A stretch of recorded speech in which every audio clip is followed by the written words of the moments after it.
दोस्तों, अगर meal planning सही तरीके से की जाए तो ये आपको वीकली बेसिस पे बहुत सारा टाइम सेव करती है और आप उस टाइम को अपने लिए यूज़ कर सकते हैं। तो मैं आज आपको कुछ ऐसे ही टिप्स देने जा रही हूँ जो मुझे बहुत हेल्प करते हैं पूरे वीक। उसमें से सबसे पहले है washing the veggies. Washing the veggies में एक्चुअली क्या होता है, ये आपको बहुत सारा टाइम सेव करती है on day to day basis पे जब आप कुकिंग करते हैं। और एक साथ में इसका बेनिफिट ये है कि आपके रेफ्रिजरेटर को ये एकदम से बहुत स्पार्कलिंग क्लीन रखती है। तो वीकली बेसिस पे जब भी मैं ग्रोसरी लेकर आती हूँ तो मैं सबसे पहले वॉश करके उनको रखती हूँ। Second is helping ingredients. Helping ingredients like आपके रोज़मर्रा में यूज़ जो होने वाले हैं, जैसे ग्रीन चिली है और कोरिएंडर है या सिलेंट्रो है, आप उसको अच्छे से क्लीन करके एयर टाइट कंटेनर में पेपर टॉवल लगा कर रखें तो वो पूरे वीक आपको अच्छे से रखे रहते हैं और बहुत ही एकदम फ्रेश रहते हैं।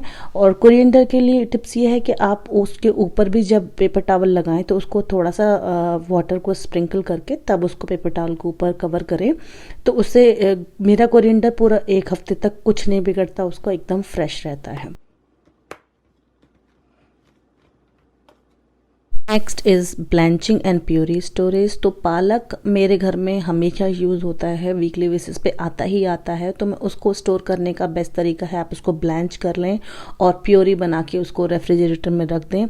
उससे क्या रहता है कि जब भी आपको उससे रिलेटेड कोई भी डिश बनानी है, चाहे तो वो पालक पनीर बनाना हो या तो आप उसको एज इट इज़ डो बना के रख सकते, जब भी आपको ज़रूरत पड़े तो आप उसका डो बना सकते हैं और आप हेल्दी न्यूट्रिशियस पराठे बच्चों को लंच में या डिनर में ऑफर कर सकते हैं, जो कि बहुत आयरन रिच होते हैं और आपको ज़्यादा टाइम भी नहीं लगता उसको प्रिपेयर करने में। Next is sorting Green's.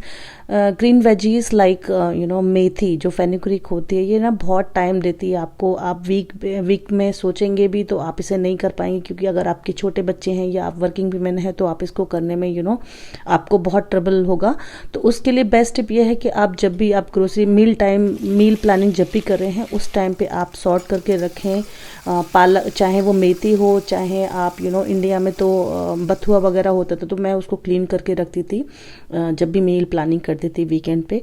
उससे क्या रहता था, मुझे जब वीक डेज में जब भी कुछ बनाना होता था तो मैं सिर्फ इजीली उसको वॉश किया एक बार दोबारा से और मैं उसको यूज़ कर लेती थी। उससे मेरा बहुत टाइम सेव होता था। इससे आप मेथी आलू बना सकते हैं, आप मेथी के पराठे बना सकते हैं, मेथी की सिंपल भुजिया बना सकते हैं, मेथी का साग बना सकते हैं पालक वगैरह डाल के। तो इसके बहुत सारे ऑप्शंस हैं, आप जैसे चाहें वैसे यूज़ कर सकते हैं। अगर आपके पास में मेथी सॉर्ट करी हुई रखी है तो आपको ज़्यादा टाइम नहीं लगेगा।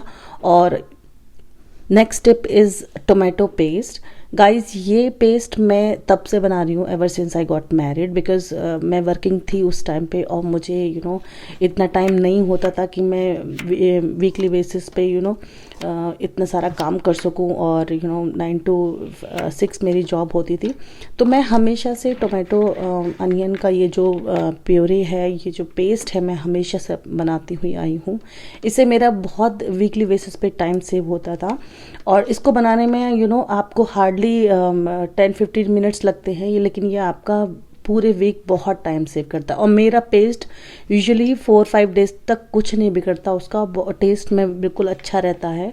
आई don't know, some people complain that उनको टेस्ट वाइज नहीं अच्छा लगता है। कुछ लोग बनाते हैं किस तरीके से, आई डोंट नो, पर जिस तरीके से मैं यहाँ बना रही हूँ, मैं जो आपको प्रोसेस दिखा रही हूँ, मेरा ये पेस्ट बहुत अच्छा रहता है। 4-5 डेज तक कोई गंदा स्मेल ऑर्डर नहीं आता है इसके अंदर।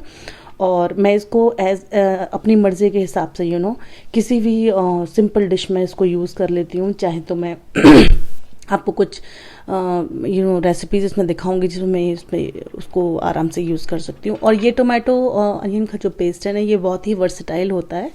आप जैसे मर्जी चाहे इसमें थोड़ा बहुत ऊपर नीचे मसाले आप इसको इसमें चेंज करें और उससे क्या होगा, उसका जो भी आप डिश बनाएंगे उसका फ्लेवर ऑटोमेटिकली टेस्ट हो जाएगा। लेकिन जनरली इंडियन कुकिंग में टोमेटो अनियन का पेस्ट लगता ही लगता है। चाहे तो आप पनीर की सब्ज़ी कोई बना रहे हैं, चाहे तो आप सिंपल आलू गोभी की कोई ग्रेवी बना रहे हैं, जैसे यहाँ पर मैं बना रही हूँ आलू मटर और गोभी को या तो मैं अगर राजमा बनाती हूँ या फिर मैं छोले बनाती हूँ, तब भी मुझे आलू टमाटर का पेस्ट लगता ही अनियन टोमेटो का पेस्ट लगता ही लगता है। तो ये मेरे लिए बहुत एक तरह से किंग पेस्ट इसको मैं बोलती हूँ, और इसको मैं हमेशा अपने रेफ्रिजरेटर में बना के रखती हूँ वीकेंड पे। तो मेरा ये बहुत टाइम सेव करता है, और जब भी मैं कुछ कुकिंग करनी होती है तो हार्डली मुझे 10 मिनट्स लगते हैं पूरा खाना बनाने में। Next is chopping. तो चॉपिंग मैं सिर्फ नेक्स्ट डे के लिए करती हूँ, तो मैं बहुत ज़्यादा चॉपिंग नहीं करती हूँ। नेक्स्ट डे मील के लिए सिर्फ थोड़ी सी चॉपिंग करती हूँ हमेशा। Next is storing beetroot. तो मैं हमेशा बीटरूट को ग्रेट करके एक कंटेनर, एयरटाइट कंटेनर में रख लेती हूँ। तो जब भी मुझे उसे सैलेड में यूज़ करना हो या तो मैं उसके पराठे बनाने हो, तो मुझे ये जब मेरा ग्रेटेड होता है ऑलरेडी मेरे पास, तो मैं उसको आसानी से डो में यूज़ कर लेती हूँ। और इस तरीके से मैं बच्चों को एक अलग से न्यूट्रिशियस पराठे हमेशा इंक्लूड करने की कोशिश करती हूँ, चाहे तो वो पालक के पराठे हो, चाहे तो वो बीटरूट के पराठे हों। मैं हमेशा उनको मील में देने की कोशिश करती हूँ। इस तरीके से उनको आयरन रिच फूड मिल जाता है थोड़ा सा। तो ये आपको वीकली बेसिस पे बहुत टाइम सेव करता है। नेक्स्ट इज़ चटनी। चटनी चाहे वो पालक की हो, मैं पालक की चटनी मुझे बहुत डिलीशियस लगती है, थोड़ा सा कोकोनट मिला के आप बनाएं। चाहे वो नॉर्मल धनिए की चटनी हो, जैसे यहाँ पर मैं बना रही हूँ कोरिएंडर और टोमेटो की चटनी। तो ये भी बहुत ही वर्सेटाइल चटनी होती हैं ये सारी, और इनसे जो आप मील है आपकी, वो एक तरह से वो आपको फ्लेवर रिच हो जाती है। आपको ये बहुत हैंडी भी होती है। चाहे तो आप गोलगप्पे के पानी में इसको यूज़ करें चटनी को, चाहे तो आप इसको सैंडविच में स्प्रेड करके यूज़ करें, आप डिलीशियस सैंडविच बन के तैयार हो जाते हैं। चाहे तो आप इसको as a side dish use करें चटनी, और चाहे तो आप इसको पकौड़े के साथ में ऑफ़र करें। अगर आपके पास चटनी है 2-3 दिन, ये चटनी बिल्कुल ख़राब नहीं होती है, तो इसे ज़रूर बनाएं। Next is dosa batter. तो ये वीकेंड बेसिस पे मैं हमेशा बना के रखती हूँ।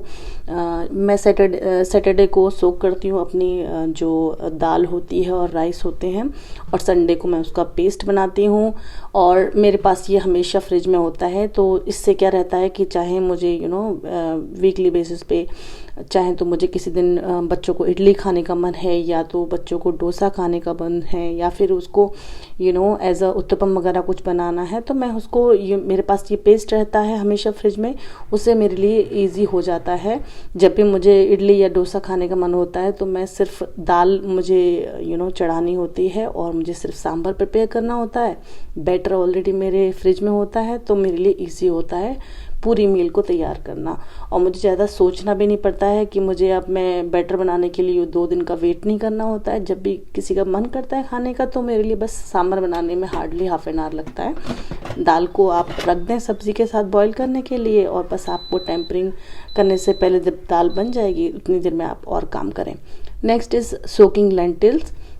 सोकिंग लेंटिल्स में जो बीन्स होती हैं, जैसे वो राजमा है या फिर छोले हैं या काले चने हैं, इनको आप एक संडे के दिन आप सोक करके रख दें।